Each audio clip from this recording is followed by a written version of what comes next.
Ashley Reeves' survival story is a testament to the indomitable human spirit amidst unthinkable adversity. At just 17 years old, she faced a nightmare few could fathom when her own teacher perpetrated a savage attack against her. Left alone in a remote, unforgiving wilderness, Ashley confronted the stark reality of her mortality. Yet, fueled by an innate will to live, she summoned every ounce of strength to defy the odds stacked against her. The teacher's malicious intent, evidenced by his heartless abandonment of Ashley in the desolate woods, reveals a darkness beyond comprehension. His calculated cruelty echoes with chilling resonance, leaving scars both physical and psychological in its wake.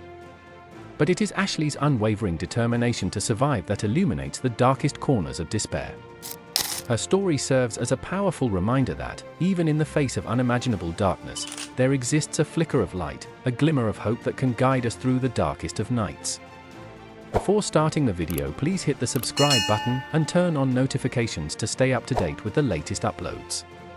In April of 2006, 17-year-old Ashley Reeves was a junior at Columbia High School in Millstadt, Illinois. She lived with her parents and younger sister Casey, and was known for being sociable and excelling academically. Her friends described her as humorous and intelligent. Ashley's parents were fond of her, and she had been dating a boy named Jeremy for almost 2 years. They approved of their relationship and believed he treated their daughter well. On April 27, 2006, Ashley told her parents she was going to an interview in Fairview Heights after school, then play basketball with a buddy before coming home by her curfew of 10 p.m. She drove off in Jeremy's borrowed SUV around 3:30 p.m. Her parents alerted friends and Jeremy when she missed curfew, but they got no response.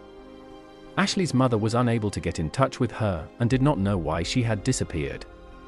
She thus requested aid from the St. Clair County Sheriff's Office, which led to a search for Ashley and the car. After an 8-hour search, Jeremy's abandoned car was discovered near Laderman Park, 15 minutes from Ashley's house. Inside were the outfits she planned to wear for her interview and basketball game. Investigators questioned her family members and Jeremy, who was out of town when she went missing but had given her his car. After confirming Jeremy's alibi, police cleared him of suspicion. When Michelle checked Ashley's mobile phone bill, she saw a strange number and contacted it. She spoke with Sam Shelton, a Freeburg High School teacher. Although he claimed not to have spoken to Ashley, he pledged to let others know if he did. When detectives found that Ashley and Sam played basketball together, they became suspicious. Her family worried for her safety and wondered whether she was wounded, cold, afraid, or even alive as they grieved over her departure. Police and Ashley's family found that Shelton was a physical education and driver's education instructor at a separate school. They reunited just before she disappeared in February 2006. Shelton, known as the teacher in professional wrestling, was well liked by kids and the community. Some thought him attractive, while others criticized his overconfident personality. Despite his hectic schedule, he remained helpful, frequently aiding family members at Laderman Park, where Jeremy's automobile had been discovered abandoned in Wildwood Lake Estates, Shelton's posh neighborhood. Police discovered Shelton at softball practice. He was cooperative and composed when questioned. Teaching courses and line dancing at a bar on Friday night, he portrayed his actions on the day Ashley vanished as routine. He said there was no improper relationship between them, only occasional basketball games, and he denied having had any contact with Ashley recently. His bond to her stemmed from his time spent teaching middle school. Despite previously maintaining that their relationship was only platonic, police revealed to Shelton that statements from Ashley's friends suggested otherwise. This prompted him to alter his statement, claiming that Ashley had developed a fixation on him and would contact him constantly throughout the day and night. He stated that he had been avoiding her in hopes that she would understand and stop pursuing him. Eventually, he confessed to having engaged in sexual intercourse with Ashley once in a car, but asserted that he was attempting to end things between them. He recounted the events of the night Ashley disappeared, explaining that he had met up with her to end their relationship. The disagreement escalated during their drive and Ashley became upset, causing her to scream. He stopped the car and asked her to get out, but she refused. He then removed her from the car and left her on Radio Range Road, assuring that she was still alive when he drove away. Despite her anger at the time, he insisted that he cared for her well-being. However, a review of phone records showed that he did not call to check on her afterwards. He also admitted to avoiding driving by where he had left her, fearing he would see her injured on the side of the road due to his aversion to graphic content in entertainment. As the 30-hour mark approached since Ashley's disappearance, police begged for his honesty as time was running out. During a bathroom break, Shelton coincidentally ran into a familiar face, the department's lead detective, Stephen Johnson. Shelton and Johnson had previous history, as Shelton had been an explorer in their law enforcement explorer post during his time with the Boy Scouts while Johnson served as an advisor. Taking charge of the interview, Johnson began discussing Shelton's grandma, aware of their close relationship. It was during this conversation that Shelton revealed he wanted to go home to explain the events of the night Ashley went missing to his mom and grandma. Johnson emphasized the importance of telling the truth to honor them both before leaving a tearful Shelton alone in the interrogation room, hoping time would allow for him to reflect on his guilt. Upon returning, detectives found Shelton ready to confess. After pulling the car over, Shelton unclicked Ashley's seatbelt and attempted to drag her out with a chokehold. His claim was that he had hurt Ashley accidentally when he pulled her out of his car and heard a loud pop and believed she had broken her neck because he was much larger than Ashley. In a panic, he removed Ashley from the car and dragged her body into the woods after she went limp. The suspect explained to law enforcement that his intention was to make it appear as though someone had assaulted Ashley at the particular location. He mentioned that he first used his hands to strangle her, but upon realizing she was still breathing, he switched to using his belt. He proceeded to wrap the belt around Ashley's neck and used his foot for additional pressure. According to him, he cannot recall how long he maintained his grip as he turned away in order not to witness the act. However, he did mention hearing gurgling noises and noticing foam coming from Ashley's mouth when he finally released her. He described her appearance as the sickest color he had ever seen, with her tongue protruding between her teeth. He pulled the belt so hard that it snapped in the process. He then moved Ashley and resumed choking her with his bare hands for the third and last time, until she stopped breathing, foaming, and changing color in her face. Then he said, "I just took off," and abandoned Ashley to perish on the ground in the middle of the forest.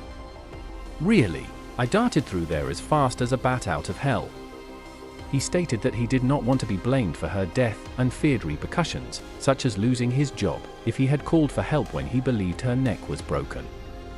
As usual the following day, he taught his high school classes as usual. When police spoke with students and staff, they said he seemed completely normal, without stress, and joked around with everyone as he typically did.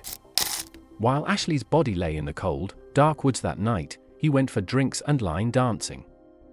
After confessing, Shelton directed investigators to Citizens Park, 12 minutes from Ashley's house, to find her corpse. Shelton failed to find the location due to the terrible weather, raising suspicions. After a frantic 20 to 30 minutes, Ashley's drenched body was discovered. Her hands were pulled up tightly against her chest and her tongue jutted out from between her lips. Police, horrified by their inability to save Ashley, were about to contact her parents when a voice called out, "She's breathing. She's breathing. We need EMTs." Ashley's hands moved and her chest raised, surprising everyone. Ashley unexpectedly survived after being strangled 3 times and left in the cold for more than 30 hours. She was rushed to the hospital and placed in a medically induced coma, with her destiny unknown. When arrested for first-degree attempted murder, Shelton wanted a separate restroom, alleging a urinary condition, and expressed no regret, wanting contact solution. He was granted free after pleading not guilty, and despite the gravity of his crime against Ashley, he was placed under house arrest until his trial. Shelton's mother, Susan, called 911 prior to Shelton's court appearance on attempted murder charges. Shelton, who had been found ostensibly unconscious with "Do Not Resuscitate" written on his chest, awoke unexpectedly and fought EMTs. He allegedly kicked a nurse and yelled racist comments at her in the hospital. Despite having been certified competent by a doctor, Shelton's mental condition was called into doubt at trial. His suicide attempt was interpreted as a tactic to elicit sympathy from the jurors. Ashley's family agreed to a plea agreement in order to prevent a chaotic trial. Susan, Shelton's mother, explained why she reluctantly accepted the deal: social demonization. Shelton was given a 20-year jail term for attempted first-degree murder. Ashley was severely injured, suffering a traumatic brain injury and a broken neck during an incident with her ex-boyfriend Shelton. She was hospitalized for 3 months and had rigorous rehabilitation after first being unable to speak, swallow, or move her limbs. Ashley's mother supported with everyday activities as she gradually regained strength. Ashley made progress a year later, but driving and walking were still challenging. She had therapy appointments and private tutoring because she was unable to attend normal school. Medical doctors were worried about her long-term recovery from brain injury. Ashley screamed uncontrollably during her rehabilitation, which terrified her parents. Michelle observed Ashley's obvious mental suffocation and inability to identify individuals. Michelle designed a communication method that used blinking to indicate yes and no, and she tested Ashley's knowledge with playing cards. Ashley needed a year to start dating again following the incident, as she struggled to trust men. Ashley amazingly recovered completely after a year of intensive rehabilitation. In a 2017 interview, she described the delight of her first drink of water. She could barely go through Shelton's questioning tapes for 1.5 minutes before his dishonest words overpowered her. When she initially visited the rescue site, she found refuge in her own perseverance and willingness to challenge herself on a regular basis. Ashley has tried to put everything behind her and move forward. She's currently married, has 2 children, and lives in Illinois, and works as a caregiver. There are bigger, better things out there. Ashley urges others, never give up. Never give up on who you are. There are greater and larger things out there. I've experienced a lot of suffering, so all I can say is to never give up. It's a daily battle, but you have to keep going. Enjoying our content? Please like and share video with your friends, and don't forget to share your thoughts in comment section. Don't miss out on future videos. Hit the subscribe button and turn on notifications to stay up to date with the latest uploads. Thanks for watching.